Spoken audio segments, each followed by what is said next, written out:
my friends, to a podcast that's been described as emotional and terrifying. One guy even said it was So awesome it will shock you to the core. finally another podcast about Godzilla and all his giant monster friends. This could be the end of civilization. Yeah, probably. So join your hosts, KES and Slick. Ladies and gentlemen, You're listening to the podcast from Odo Island.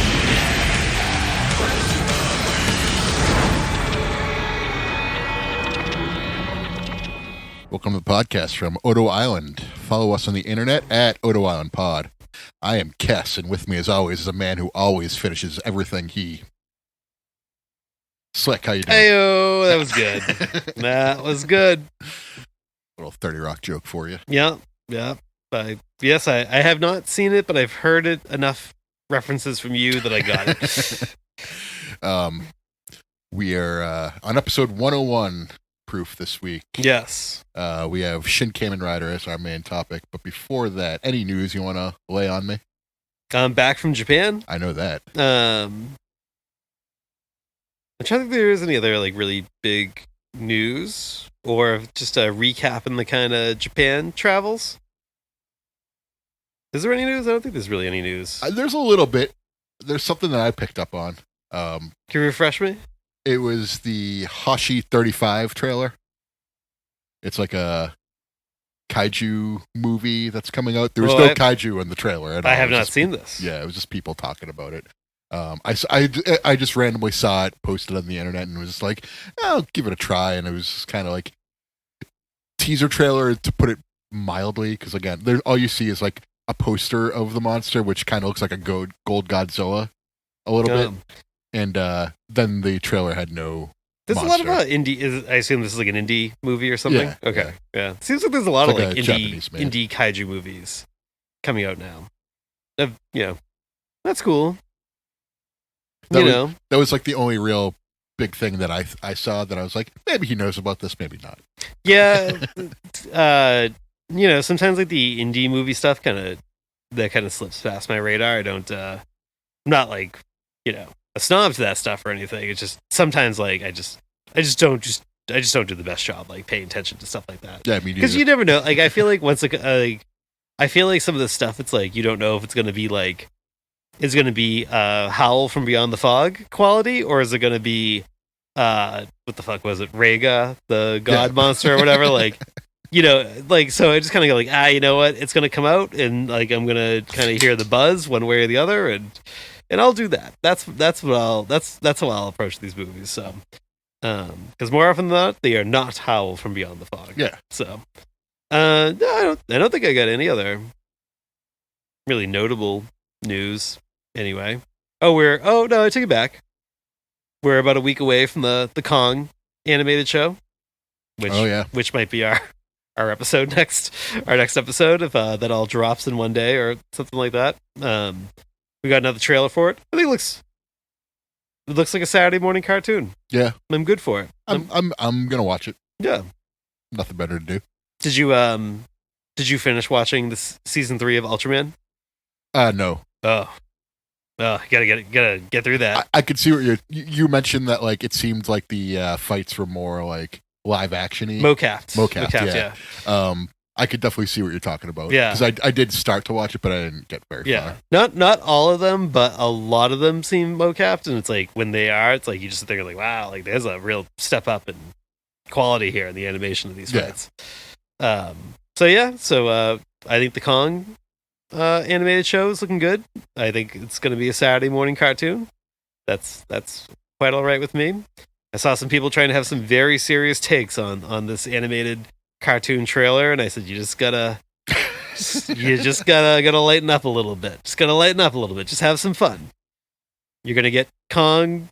Like there was like one clip where Kong's like dual wielding some like bone, like sharpened bones or something, and they showed a skull crawler and a bunch of other like random things. Yeah, I didn't think there was nothing in there that was like divisive to me though. Like I'm trying to think back. I'm like, it just looked like an action packed Oh, Yeah, people just saying monster show. the tone's too lighthearted. It's this, is that. I'm like, come on, it's a cartoon for fun. It's a cartoon for fun. Just, it's a nice little supplemental thing to kind of hold you over. Just have some fun with it. Was the tone really lighthearted? It was a bunch of giant monsters fighting. Oh, I remember it was the dialogue was like too kind of corny or something. I was like, yeah, but I mean, again, I feel like we're going for Saturday morning cartoon here. Let's just enjoy the ride. Yeah, people aren't enjoyers anymore. Yes, it's yeah. I don't know. It's like it's almost like the same thing as like wrestling fans right now, where like everyone's like so divided. I'm just kind of like, different companies, like multiple companies, could be doing well at the same time. It's fine, right. Like right. you can just be happy. People like to focus on the negatives, not the positive. It's fine to be critical, but when you're just like looking at a trailer and just really trying to find things to be negative about it, I sit there like, come on, let's just pump the brakes here a little bit. But that's what I mean too. Like I've seen like bad trailers, like trailers that have performed poorly and been like complete misrepresentations of the movies, and then I've seen like trailers that just give everything away. I think this one just kind of like doesn't want to show their hand. It just kind of shows you a little bit of what to expect. Yeah, and that's it. Like I didn't get anything from like the plot or like the details from it or anything like that. So I don't get what the complaint is. Yeah, just chill. Like it's a cartoon. It's gonna be fine. It's good. Yep, exactly. So can I recap a little bit of my Japanese excursion? No. Yeah, absolutely. So I was in Japan for the last couple weeks since we recorded our 100th episode, which has been quite the smash hit. Thank you, everybody. But we literally saw Shin Kamen Rider, which we'll be talking about in a minute. Whatever night that was that May 31st? I think it was. Yep. Yeah. And then I literally went home, slept for about 4 hours, woke up, and got on a flight to go to Japan. So, I'm not going to like recap. I'm just going to kind of focus on some of the Godzilla-centric parts. So this is my second time being in Japan. The last time I was in Japan was in 2015. And I tell you, like, from a Godzilla fan perspective, what a different experience from 2015 to like now. So in 2015, like they still had the Godzilla Hotel was already there in Shinjuku, but when I was on that trip, I remember like I barely could find any Godzilla merchandise, barely. Like I came home with a Haru Nakajima book, like a book about the guy who played Godzilla for most of the Showa series. I remember like I bought that book, and I don't think I really recall coming across like anything else. Maybe like a little thing here or there, but like, it's just, outside that Godzilla hotel, it's like, and there was a Godzilla statue, that's since been replaced by a much larger, Shin Godzilla statue and a whole square built up, around it. But, granted, same area, not the same spot, but general area.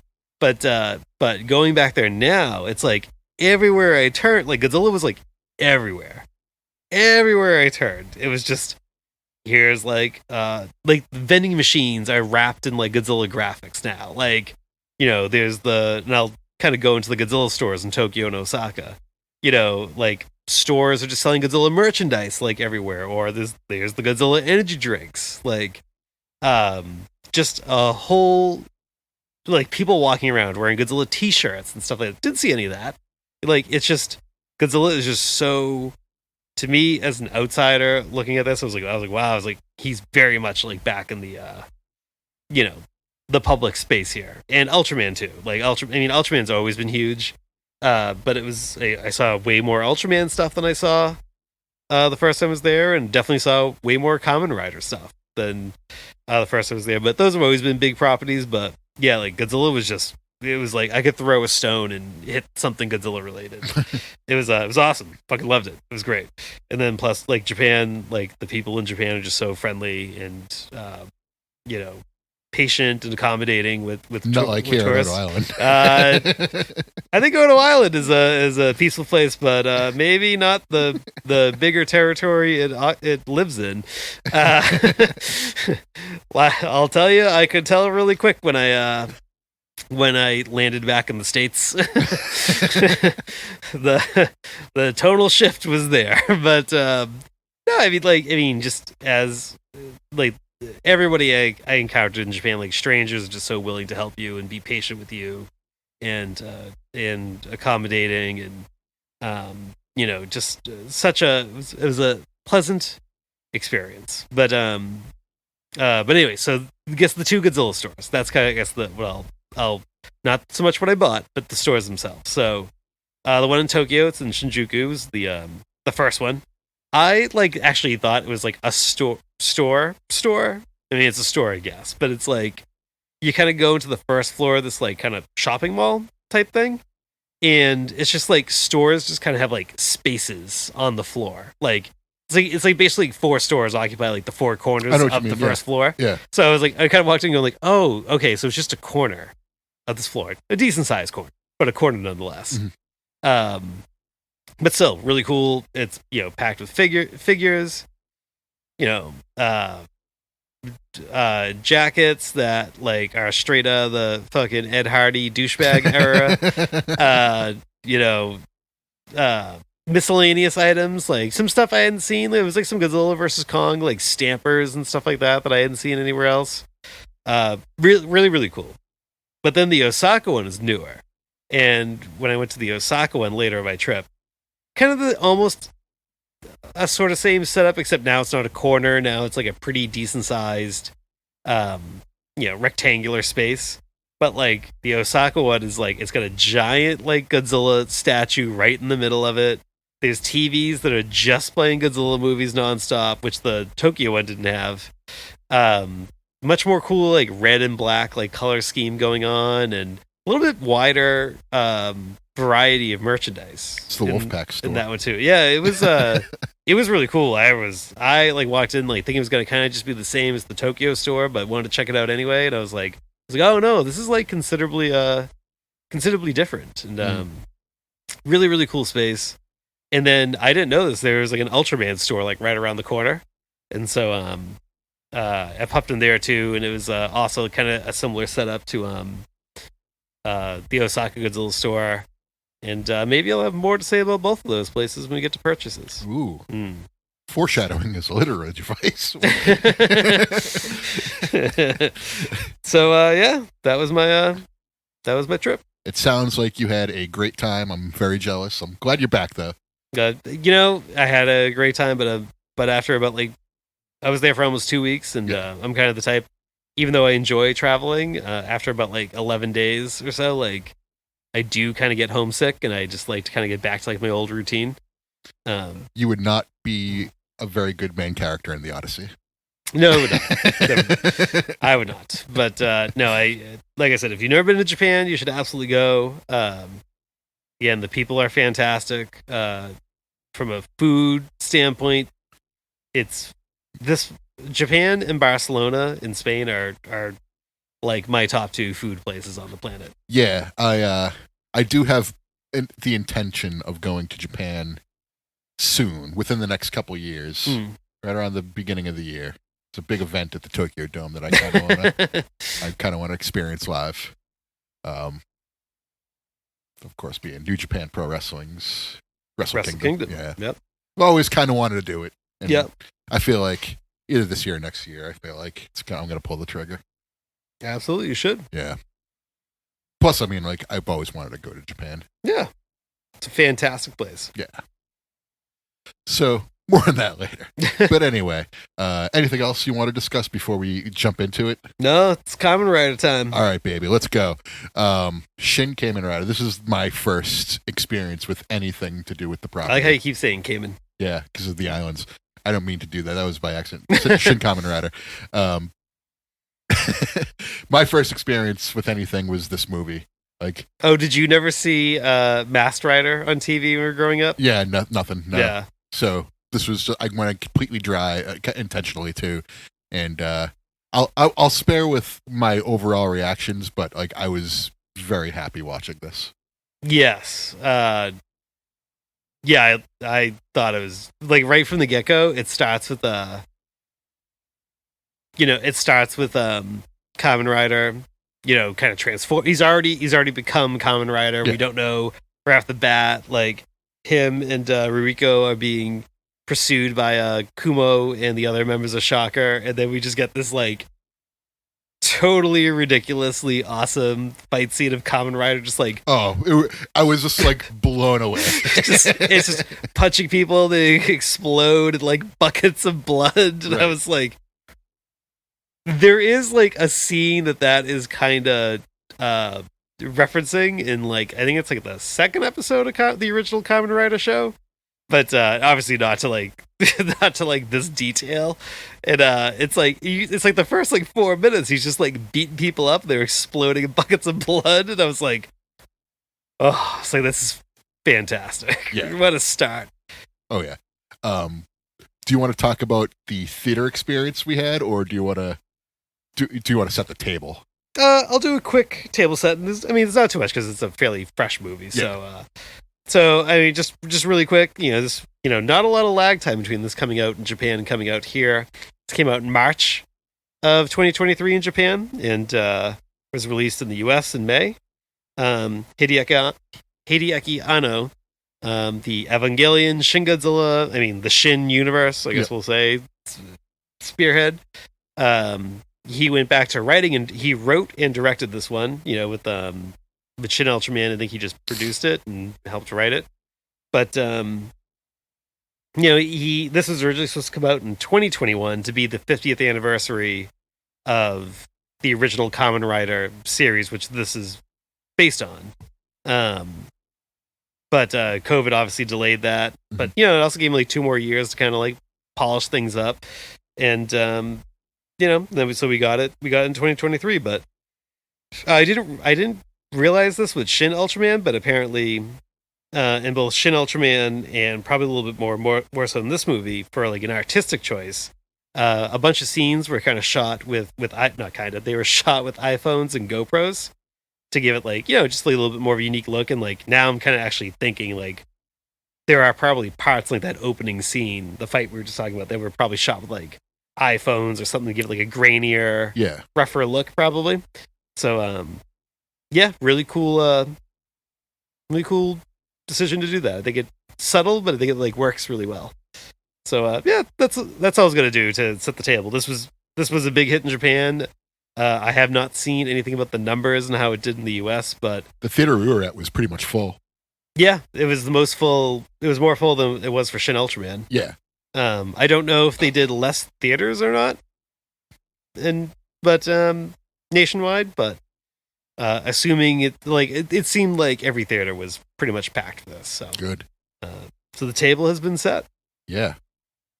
So this was like I said, my first experience, and just from the get go, it like sucked me in to the story. It starts off with this cool chase scene where Shin Kamen Rider just destroys everybody. like everyone on that team is just dead immediately. Yeah. Except for Kumo. Kumo, there's going to be some spoilers. Yes. Well, the movie's already kind of come and gone here. Yeah. So. Yeah, there's going to be spoilers. Basically, like, I was expecting Kumo to be more of like a long-term bad guy based on the fact that he was in the Battle Line game, but like not really. No, he's just sort of like a henchman who kind of gets very easily disposed of. Yeah, but he's like I love he's like kind of like shit talking and pontificating like the whole time. So all like sort of like the bad guy augments in this sort of have like it's almost like Kill Bill. Or I was gonna say there was like Mega Man bosses. Yeah, it's kind of like that, where like every bad guy has his own individual personality, and they're sort of like not flamboyant, but like I don't know, eccentric. Yeah, they all have like some really huge personality quirk. Yeah. Like one of them's like sort of like a rich, like upper class, like Oh yeah, that Madam. totally gave me Kill Bill vibes. Yeah. That She was like Lucy Liu, basically. yeah, and I should put a disclaimer on this too. Like I've watched Kamen Rider Black Sun, I've watched Kamen Rider 01, and I have just started to watch bits of the original Kamen Rider show that this is based on. So I also have a very, very limited Kamen Rider base. But I have watched enough to know, similar to Shin Ultraman, this was paced like kind of redoing episodes from the original series. Okay. At least some of them were. I can't like the augment that we were just talking about. That it's like the high society one. Like I don't know if that's actually based on something from the original series because I'm just probably not there yet. I just don't know. Okay. But like Kumo, he's like in the first 2-3 episodes. Less developed of a character that he is in this movie, but like the bat augment guy. Yeah. Like he's in one of the early initial episodes, and then I'll get to more later, but sorry. So I just want to put that there too. Like as I talk about this, like I don't know shit about Kamen Rider. I know only a tiny little bit about Kamen Rider, but I'm fucking loving it so far though. Yeah. The more I get into this universe, the more like I'm pumped. Cool. But anyway, sorry. Continue. No, you're good. I wasn't really going anywhere with that. I was just comparing it to Kill Bill, which is a good thing. Yep. I feel like, basically, like the way this starts off is Kamen Rider meets up with that girl and her father, who's like made him this way, I guess. So the augments are like, they're defectors from Shocker. yeah. In the original series, they're Nazis. In this one, or they're remnants of the Nazis. They're not in this one. They're just like more like a weird cult or secret organization in this one. Probably good choice. Yeah, I mean, I don't know. I mean, if you make them remnants of Nazis, you establish they're really fucking evil. They're getting too much attention right now. Yeah, I'm cool with that taking a fair. backseat. That's a fair point. Fair point. Kind of sick of them. Yeah. No, that's a fair point. But it's just like pretty much immediately the dad dies, and then like he basically gets turned into like almost like a webby like Mothra cocoon, and it just like gets foam. Okay, yeah. So I wasn't expecting that at all. Like I was just like thinking in the back of my mind, is this gonna happen to everyone in this movie? And yes, it does. In twist. Yes, it does. It's pretty great that way. Like I was expecting more people to survive. Yeah, that's actually it's also a fair point. Yeah, it's like a typo negative song for a movie. Yeah, so kind of riffing off like the original series, right? So it starts with Takeshi Hongo, he's the original Kamen Rider, and then so this I had a little bit of an assumption that this would happen. So in the original Kamen Rider series, it starts with that character, Takeshi Hongo, as Kamen Rider. Like the story's kind of generally the same. The doctor character and his daughter, like they're portrayed a little bit differently, but effectively, guy kidnapped by Shocker, turned into a cyborg, but he breaks out of the brainwashing or doesn't get successfully brainwashed and becomes Kamen Rider to fight against them. So in the original series, the real life actor who was playing the first Kamen Rider, he was doing his own motorcycle stunts, breaks his leg, and he's out for like a long ass time. So that is why there's a second Kamen Rider introduced after about like 11 episodes, who's the Ichimonji character, who's the second Kamen Rider in this. So I kind of had a feel like, I think I just knew that like he was, I try to avoid spoilers, but I think I just knew that like both Kamen Riders were going to appear. Yeah. But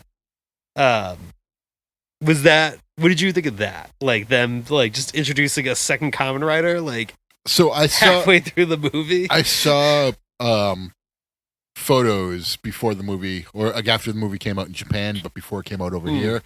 And so I guess it was kind of spoiled for me because I saw photos of both of them wearing the the Kamen Rider thing, Yeah. and I was like, okay, so there's two of them in this movie, or maybe that's a stunt double. I have no idea. Yeah. But I was like, but nah, they look at you different. That wouldn't be the case.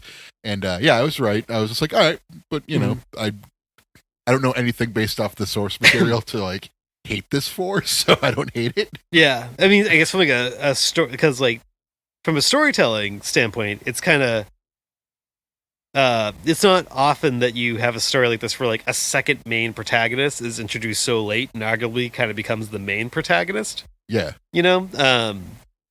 So I guess I was just wondering, like, when you thought of that without really having It was that kind of different. background knowledge. It was different. I don't recall ever seeing that before. It was weird, but like, I didn't mind it at all. Yeah, I thought it was it's kind of similar to like on the TV show. Like he's much more.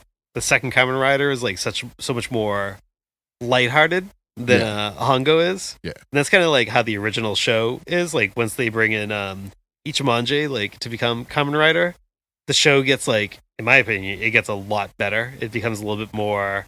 It's not that it becomes lighthearted, but it's like he's got more charisma, and it's just I just feel like it just lends itself to better story writing. So you mentioned that the original Kamen Rider broke his leg in a motorcycle accident thing. Yeah. That kind of happens in the movie. That's actually true. It was fucking disgusting when it happened too. So that's kind of cool in a very morbid way. Yeah, I wonder if that was in tribute to that.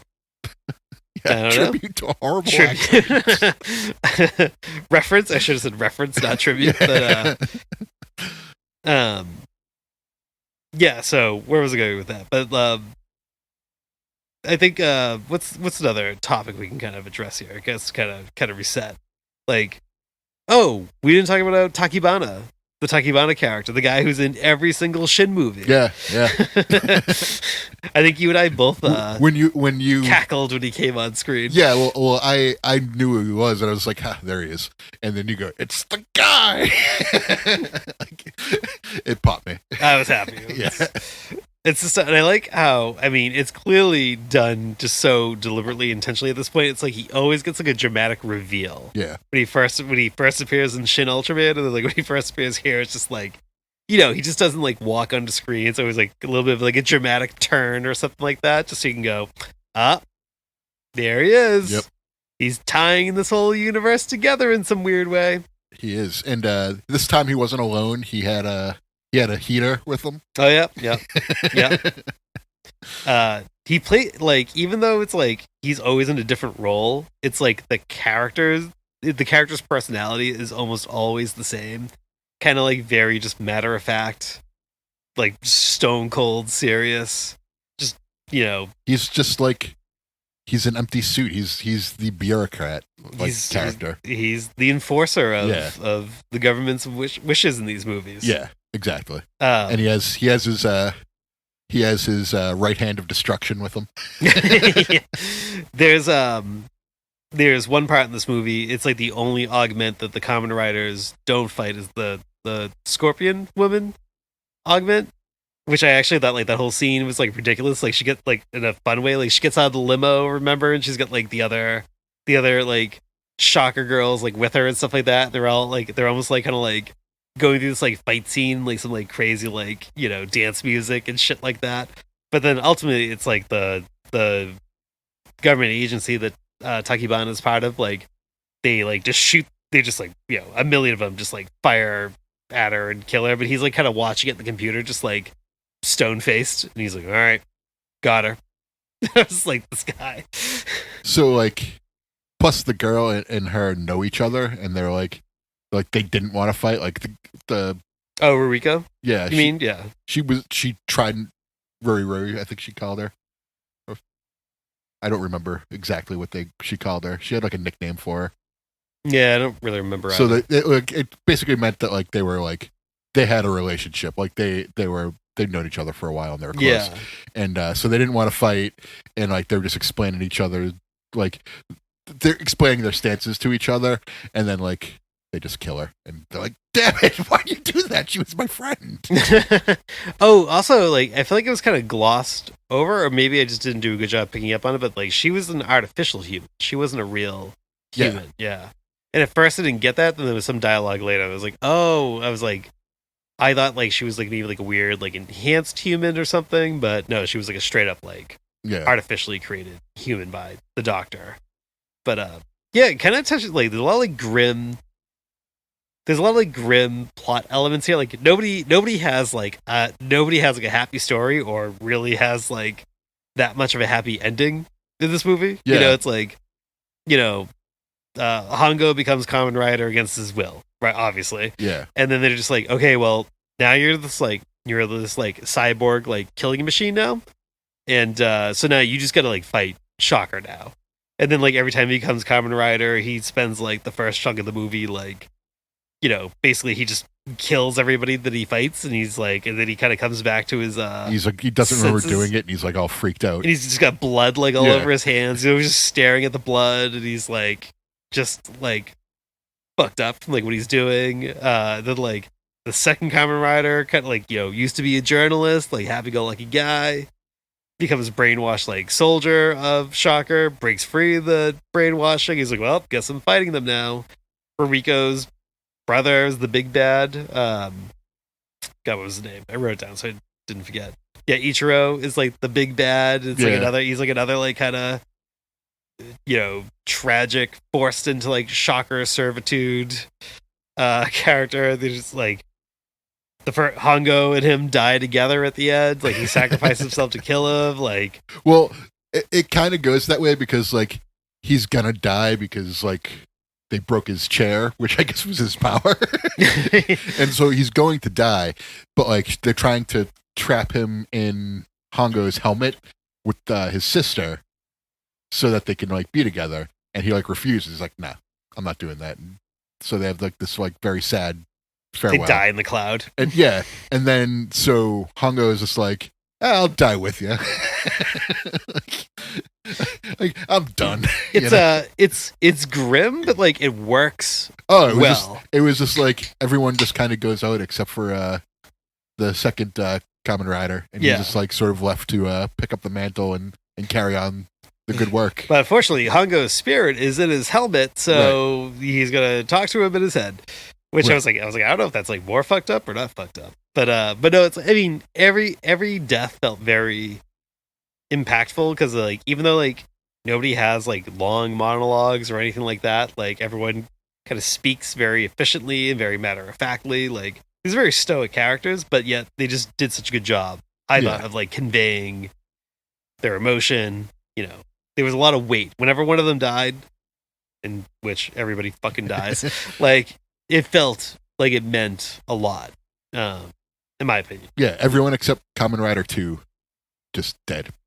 Yeah, and also like, but I mean, he also, I liked him as a character in the TV show. I like the second Kamen Rider better, but in the movie, I mean, I thought the Hongo character, the original Kamen Rider character, just, you know, he was just so well done Yeah, that I didn't really build up enough like emotional attachment to the second Kamen Rider by the time the movie ended.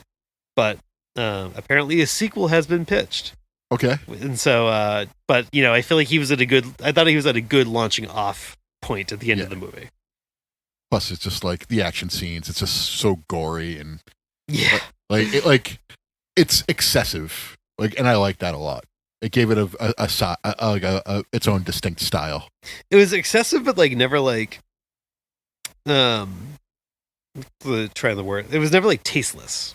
I mean, you know, It's almost like an Evil Dead type of situation. Yeah, where, okay, where yeah, it's like yeah. horror comedy. yes, This is like- yeah. It's supposed to be serious, but it's also a little bit funny. Yeah. There's the excessive amount of blood. Especially in the beginning. Yeah. The first 5 minutes of this movie is fucking incredible. I think stuff like that is more funny than gross. Oh, for sure. Yeah. Yeah. You know, whenever they kill like any of the augments, like I feel like they all kind of have like, I love how it's like, it's just done like in that very like 70s tokusatsu like kind of superhero way where it's like he does the rider kick, like he does his signature finishing move each time to like kill one, and it was always very satisfying, like whenever he defeats like an evil augment. And just all the fights were just Yeah. great at him. And there's Absolutely. no shortage of them. There's a bunch. Absolutely. Totally agree with you. Very well paced movie. It's about 2 hours, so it's a little lengthy, but I never got bored. Yeah. There's always something happening. There was always new characters being introduced, always new things to do. always established characters that you start to care about dying. So Yeah. so it always keeps you emotionally invested. I think it did a better job. I liked that both Shin Ultraman and Shin Kamen Rider both did like that kind of like episodic feel. Yes, But I thought exactly. this was executed better than Shin Ultraman. Shin Ultraman's was a lot more noticeable than this. Yeah. This kind of like flew under the radar with it a little bit more. Yeah, it's like it felt like you were watching a new episode without knowing you were watching a new episode. Exactly. Yeah. And I feel like, I mean, in every augment kind of having like their own every augment battle kind of having like I guess this goes back to like Kill Bill, like each one has like its own very distinct vibe. Yeah. But like yeah, it felt like it was like a video game type thing. It's like every boss battle gets its own vibe. Like, he fights the bat guy in like what was like basically the fucking Tweeter Center or Great Woods or whatever, and there's all these like clones of Ruriko that he then just like that he's made and then kills just for like dramatic effect. Right. And then like the high class augment, which she was a wasp, right? The wasp augment. Yes. Or Scorpion, something like that. Scorpion was the one against the soldiers, which also had its own vibe. Yeah. That was like, felt like a runway model, like gone evil cyborg. Like they all just had like really cool vibes, and it was like just really extreme. And then like the last chunk of the movie, it's like a tunnel race to fight the bad guy at the end of the tunnel, who's a Kamen Rider with a butterfly motif. Very cool stuff, Oh yeah. So about the final fight, like mm-hmm. the way it works out is you have both Kamen Riders against the butterfly augment, and the butterfly augment is just super overpowered. Like they can't do anything to this guy, and he's just sort of like having his way with them and like messing with them and like knocking them back. And so they break his chair, and that's sort of like where he's been storing all his power from, I guess. And so once they do that, it goes from this like visually stunning, and that's where I just broke down. It's like, okay, this movie just transcended. It breaks down from like this visual stunning, like almost like a sorcerer wizard type battle into like two drunks at a bar, just. Like two drunk dads at a bar fighting over who gets to buy the last round of beers. And they're just like kind of like tussling and like rolling around, and it's half serious. Like they both look so weak, and it's I love it. It felt like you could have put like if you put like Randy Marsh's voice like over one of them. Exactly. It's like when he's the drunk sports dad. Yeah. You want to go? This is America. You want to go? That's exactly what it is. Like they're just. It goes from being so intense to hilariously like weak, and just like almost immediately. And for like a long period of time too. Right. It's like if you wanted to see like two kids like try to redo the They Live alley fight. Yeah. It's almost like if you showed two kids that and like, okay, do that, and they're just like trying to do that, but like failing miserably at it. They're just like falling over themselves and tumbling and just like kind of like making like weakish like grunts and panting noises while they're doing it. It was I've never seen a movie do that where like you take the big bad who's like so super powered, and then he just like slowly turns into like two 10-year-old kids like fighting in the front lawn. But it was so funny. And then they're like, let's die. Yeah, let's turn to foam now. Let's have a little bubble bath. That's pretty much how it ends. Let's have the eternal bubble bath together. But that was really like between like the gory murder fights and the way this movie ends, I was like, oh my god, yeah, spectacular. I mean, I as we're kind of like recapping this movie, like I love this movie from like beginning to end. Yeah, and this you bringing up the little sloppy fight at the end, and how you just bookended it with the fight at the beginning. It's like, yeah, what a fucking journey this movie was. It really does take you on a very unexpected journey. Yeah. Yeah. It's like The Hobbit. Yeah, I mean, I had like a loose sense of like the original Kamen Rider storyline. Not a great sense, but loose sense. And like, so I was like, okay, yeah, it's probably gonna like hit a lot of those story beats, but like the execution of it was just was phenomenal. Yeah, totally unexpected for me, and well worth it. I'm glad I went and saw it now. Yeah. Well, should we give it a little rating? Yeah, let's give it the old rank ski. And we should also rank all the Shin movies now. Okay, like tier them, best to worst. Yeah, or because I don't think any of them are the worst. Just our favorites of the three. Okay, But I'll go first with the star rating. sure. This is a 5-star main eventer for me. Okay, Solid 5-star main event. I love this movie. I can't wait to see it again. When I had a lot of time the next day to sit on a plane and not do too much besides play a Nintendo Switch, I would sit there and go like, wow, that movie was fucking awesome. It would just pop into my head every now and then. I was like, that movie was fucking incredible. yeah. I loved it. So, I'm gonna be honest. This was a 4-star for me Oh? until the end, and Okay. it became a 5-star movie for me. Like I said, I was the fight at the end just won me over so hard. Great movie, beginning to end. I was gonna go 4, but then it like I said, it transcended and pushed it into the absolute main eventer status. Okay. So what's your number 1 Shin movie? Oh wait, should we go number 3 then go up? Let's go number 3 and go up. I'm gonna surprise you and say Shin Godzilla Is your number 3? is my number 3. Oh, all right. Shin Ultraman is my number 3. And again, I'm going to preface it by saying I still like it a lot. I thought all 3 of these movies are fantastic. Yeah, I think they're all 5. We've ranked them all 5 stars. I gave Ultraman a 4, Okay. but like it teeters on a 5. I'm pretty sure I gave them all 5s. You gave, I think you did give them all Yeah. 5s. Yeah. My only thing with Shin Ultraman is like it just lost a little steam to me in like the last act, Yes. and that was the only thing that Yeah. that knocked it down for me. That's what I'm kind of keeping Shin Godzilla there for, is like the action just wasn't there like there were in the other 2 movies. Okay. Yeah, I see that. Yeah, so Shin Godzilla for you, Shin Ultraman for me. Number 2 for you? Shin Kamen Rider. Shin Kamen Rider number 2? Yeah. Well, same for me. All right. And then So we switched our 1s and 3s. we did, yeah, yeah. No, Shin Godzilla's like a near perfect movie to me. Yeah, I love it. The scene where Godzilla really shows his stuff is really something else. Probably the best Godzilla moment ever. Up there, yeah, Yeah. for sure. For me, Ultraman just like it was just more action packed and like the kind of monster fighting action that I want to see. Mm-hmm. It just had more of it. So I enjoyed that movie again from beginning to end pretty much. I thought the last bit kind of fell off a little bit. I would have put Mephiles last. Yeah, I feel like that was the strongest the movie got. yeah. I guess that's probably. I think that's probably like it with me. Is like I don't actually think the last chunk of the movie is bad by any means. No. It's just the energy drop off.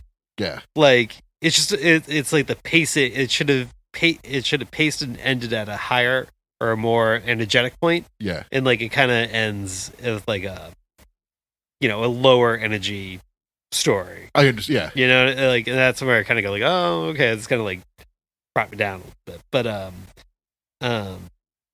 yeah, all 3. The whole if this is all we're getting of this Shin movie series, hopefully we do get the Kamen Rider sequel or an Ultraman sequel. We're definitely not getting a Shin Godzilla sequel, but if Hideki Anno wants to keep doing these, like I hope he does, because like these are 3 fantastic movies.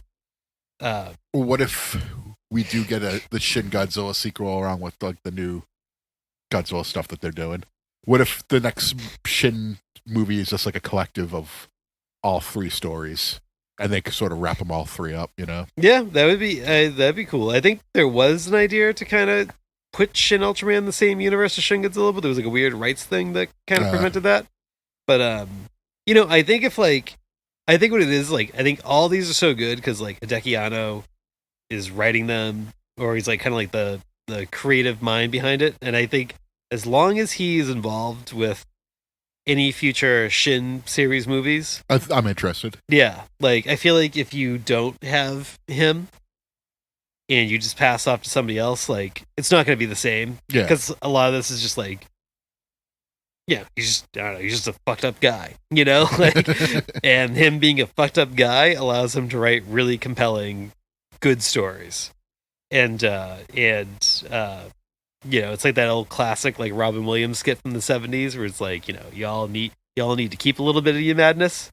Like if you have a guy that's not fucked up like that, like in a, I was gonna say in a good way, but I don't know if that is actually in a good way, which I don't think he would probably say it's in a good way.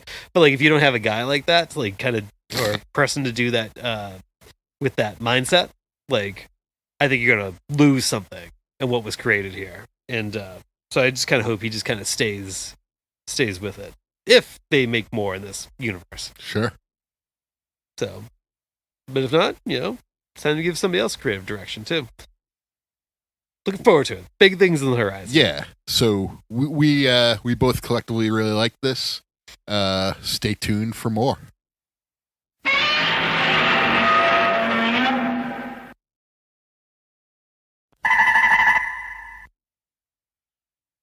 Hey, you get any figs? Oh, I got a shit ton, pal. A shit ton. I got a bit for you before we get into it. Ask me if I got any figs. Did you get any figs? No. You kind of did. Well, I was gonna, like I said, I got a little bit going into this. Spare with me if on this. Oh, sorry, my mistake. I know when we don't get something, we have to do a penance purchase. Yeah, that's the rule. I'm hoping that maybe I can bribe my way out of this, though. I think you could. Yes. So yes. I know you're a big Celtics guy. Welcome home. This is I was just handed a pack of Ruffles potato chips with Jason Tatum on them, the Flamin' Hot Barbecue ones. I actually really like these. All right. I actually eat these quite a bit. Well, thank you very much. I saw it in a store one day and I was just like, ha. Have you ever had these before? No. They're pretty good. Pretty good. I'll give them a whirl one day. Okay. Yeah. So no penance purchase? No penance purchase. Right. Plus, you did end up with something. It doesn't matter how you got it. You still got it. Also, a quick full disclosure while we were talking in between segments there, I was saying how when I was in Japan that on 4 separate occasions, I'm in Japan and people came up to me and saw my Boston Celtics hat and said, sorry about those Celtics. I was like, I'm on the other side of the world and that's how bad that Celtics loss to Miami was. Is that whatever? I can't do it anymore. We were talking about it so much off mic, but so I'm not gonna go into everything I got over the last 2 weeks because I bought a ton of shit. I'm just gonna hit the highlights. And you can always use stuff you don't cover here for like future things. Yeah, you would never know if I'm lying or not. Never know. I guess some big highlights of things I got in Japan. Oh, I did get a Kamen Rider, a Shin Kamen Rider 2 minifigure out of a Gashapon machine. That was cool. So I would say for my big highlights in Japan, I got the Bandai Movie Monster Series Gamera anime figure, the new one coming up. That is a big hunk of plastic, and Gamera looks awesome. Hopefully we get a release date on that sometime in the near future, but I did not see the Gauss figures or anything like that. If I did, it would scoop those up, but I just saw the Gamera one. That design looks fantastic. It's like kind of like the Guardian of the Universe design, like on not steroids, but certainly beefed up. Other big highlights, I got an Ultraman Decker, Ultraman store exclusive figure. That's been my first like new Ultraman series. I really liked it. That was cool to have like that figure, and plus like they cost like $5 in Japan. It's awesome. I saw that and I was like, oh boy, I gotta grab that. I think for what would be a big highlight for Godzilla stuff? Oh, I think the series is called CPP. I think it's a new line of kind of like Marmot Bullmark stylized figures. They have a Godzilla one, a couple of different Godzilla ones, a Hedorah one, a Gigan one, and they kind of look like old Godzilla toys from like the 60s. They're kind of stylized like that, like a little bit more kind of blocky style, not blocky style, but like Yeah, I don't know. They just look like the Godzilla toys from like the 60s. Friend of the podcast, guest from last week, Shin Kamen has done a whole series on these recently in the last few weeks. I got the Godzilla 2000 one. Awesome. Love it. Now I think I'm gonna be a collector of these now. Nice. And get a few more. At first I thought they were just like a little like at first they didn't like really click for me when I first saw them, but when I saw them in person, I was like, no, this is So it was a deferral situation. yeah, kind of. It's like because they're almost something between like a reaction style, like a Super 7 reaction stylized figure, and something like Bandai. Mhm. Like, I guess that's the best way I can describe it. It's like it looks like something from like an aesthetic, like between those, but they're bigger. They're like almost more in scale with like Bandai Movie Monster Series figures, Sure. and but like they get like glossy paint and kind of characterized. And yeah, I got the Godzilla 2000 one. And when I opened it and actually looked at it, I was like, oh man, I was like, all right, I think I'm more into these now. Probably I guess what I'll call the best per se purchase I got in Japan was I got the Megalon Bandai figure of the Godzilla store exclusive retro colored one. It's kind of like he's like kind of like all silver and gold kind of.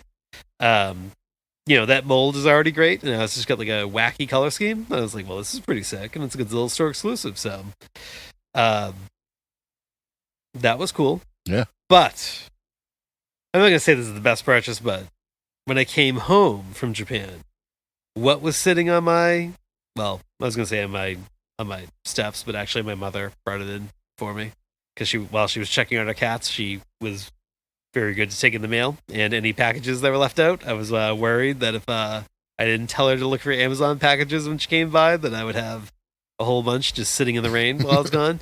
But nope, good on old lady Slick. She she made sure to whenever she showed up to my house to check on the cats, she made sure to look for any Amazon packages outside and brought them in because the Playmates King Ghidorah arrived. I wish you brought it. Yeah, I had to find a space for it, and I had to kind of put it in a difficult spot to Gotcha. take it in and out. So, but okay, so it kind of has like the mold of like the Jax figures, which I think is a really good mold. But the wings don't like have like the flexible joints. It's kind of like the wings are just kind of static and kind of back. Mhm. But that's good because like it doesn't cause them to like fall forward or anything like that from the weight of the wings. But like the neck, the three necks, the three heads, and the two tails all have ball joints. So it's like you could like pose them like it's like the most articulated Ghidorah figure. Like especially in a cheap line like this, that like I don't know if I've gotten in years. I was like the heads all have ball joints, the necks all have ball joints, and the tails have ball joints. Well, the tails don't need ball joints, but they got them. It's fucking crazy. I love it. How do the heads look? Because from the pictures I've seen, I was like, ooh, I don't know about this. Like in terms of like paint application or just like design. Oh like, no! how good are they? So they look good. They look very similar to the Jax heads. Okay. The paint on mine is applied pretty good. I've seen some where like the paint's like a little off, but yeah, I agree. Like in those like promotional photos we saw, the heads did not look good. Yeah. Like I remember like we both like were looking at the picture, we both were kind of laughing together, saying like, "Oh, it looks like shit." But like I don't know what happened. I got that figure and I like held it in my hand. I said, "This might be the best." For like that scale, counting Bandai, Jax, and now Playmates, I think it's the winner of the three. And it's like I looked at it going like I was like, this is like really fucking good. Which is funny because it did not photograph well, or the promo shots were not good. But once I had it in hand, I was like, no, this is like really good. All right. The only complaint I will have, and this is like a minor complaint, is because like Ghidorah is meant to be the Ghidorah figure is like the same height as all the other, figures in the line. But obviously he's a much bigger kaiju in like the movies. Like so he comes off feeling small compared to everybody else in the line because it's like all that size condensed into he's not scaled basically with anything else. So but if you're kind of displaying him like on his own, like it's cool, it's It's only like when like if you wanted to like kind of pose them with like the other figures, like I had like originally at one point I had him next to like the Playmates Baragon, and it's like Playmates Baragon's like dwarfing him in a way, and I was like, okay, well that's too bad. Yeah.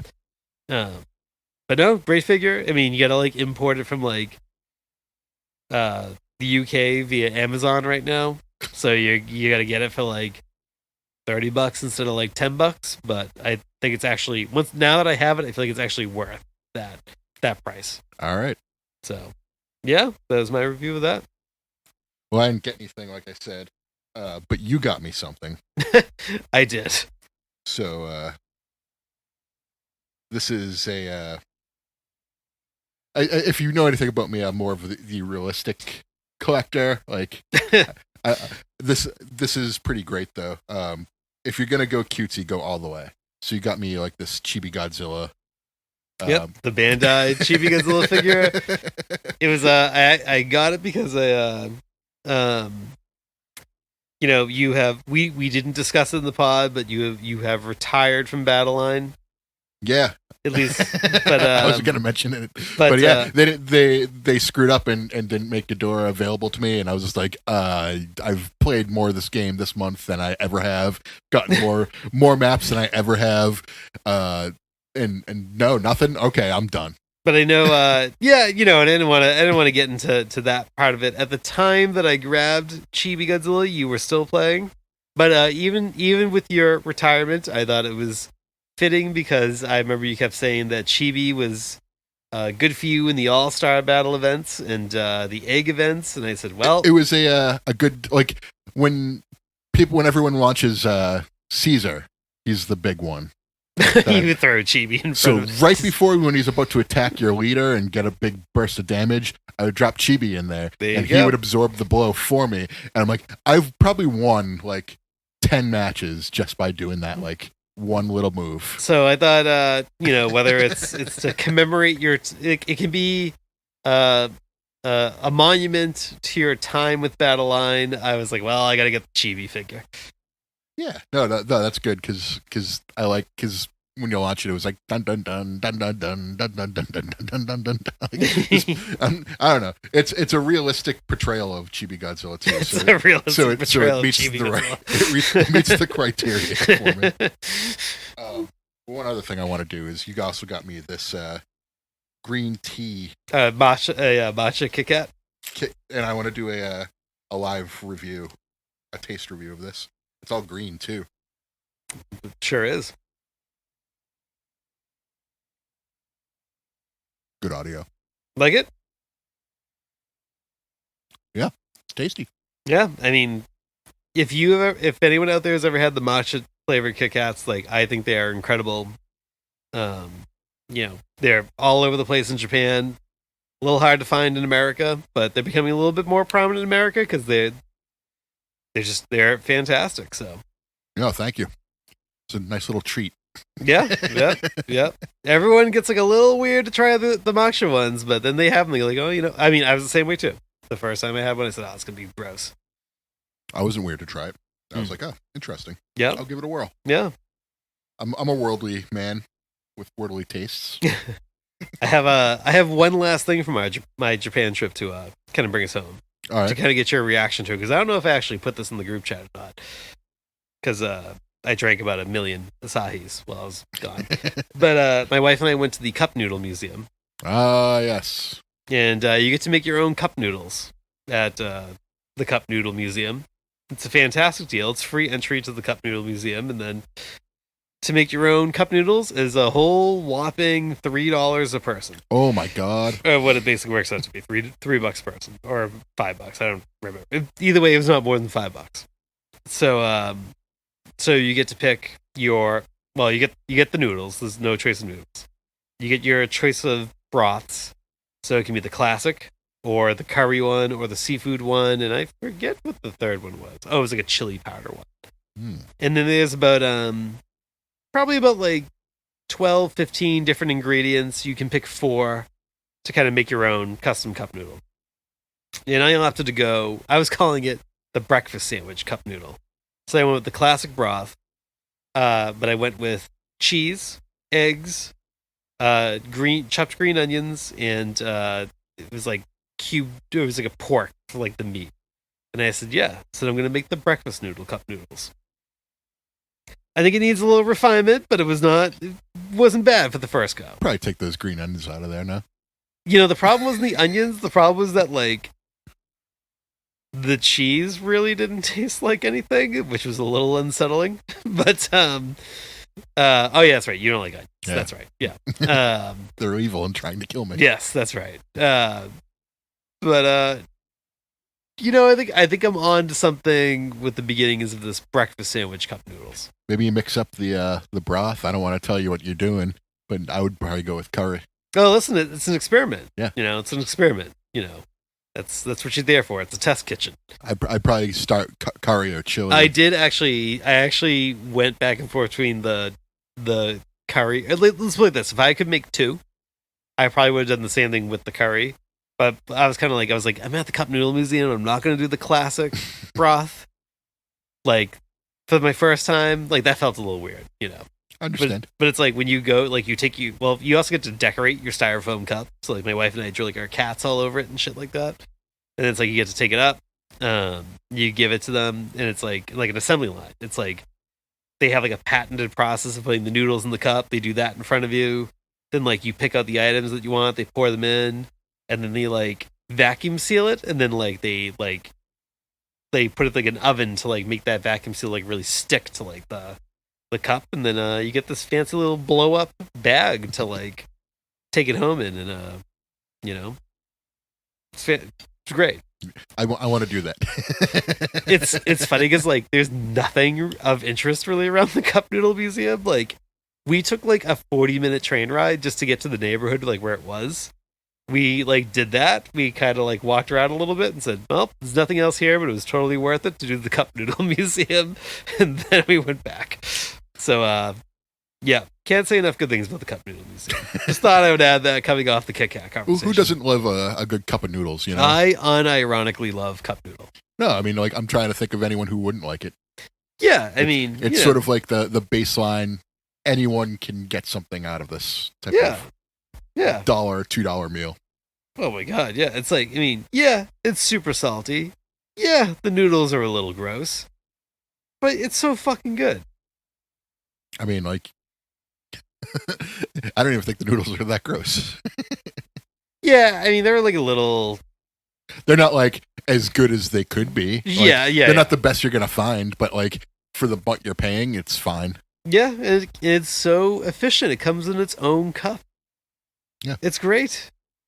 Like, so you can drink the broth right out of it when you're done. All right, I have to save that as an audio sample. I mean, what do you do with soup when you're done? You drink the broth out. It just sounded weird. I'm just speaking facts here. Hey, you live your truth, my man. You sicko. Nothing like a nice little end of the cup noodle broth to send you off to sleep. Oh, I totally agree with you. It was just funny how you said it. Listen, it'd be like me going like, want to go to the library, read some books. I mean, yeah, the delivery was weird, but I mean, that's what I mean. Yeah. The sentiment is fine. Yeah. You should have made like a slurping sound afterwards. Just really drive it home. I learned it's very expected that you're going to eat like a lot of meals in Japan, particularly with, like by slurping, and that's expected. I can't even slurp if I try. I've learned. That was a lot worse than what I just said about the broth, but whatever. You're just all right. Anyway, you're on a roll. I know. So next episode, kind of a question mark right now. We've had episodes lined up for like over a month. It's been pretty great to not have to worry about it. But now we got like Kong coming up. We've got Shin Ultraman on Netflix. We've got the Shin Kamen Rider. Oh, not Shin, the Kamen Rider. Black Sun. Yeah. Which I recommended off mic. I think you should. I think it'll either be Kong, Black Sun, Or I guess we could do season 3 of Ultraman if you watch the rest of it. Haven't watched it all. Watched like a couple episodes, so Yeah. I should watch that though. But yeah, we'll wing it. We'll pick one of those. I assume the entire series of Kong is going to drop in one day. That seems to be the way we do things. I'm okay with that. Yeah, we could just we'll figure it out, or maybe we'll find a topic. I don't know. Be a hot topic. A hot topic indeed. Would you like to leave listeners with anything? Any words of wisdom? Yeah, always drink your broth.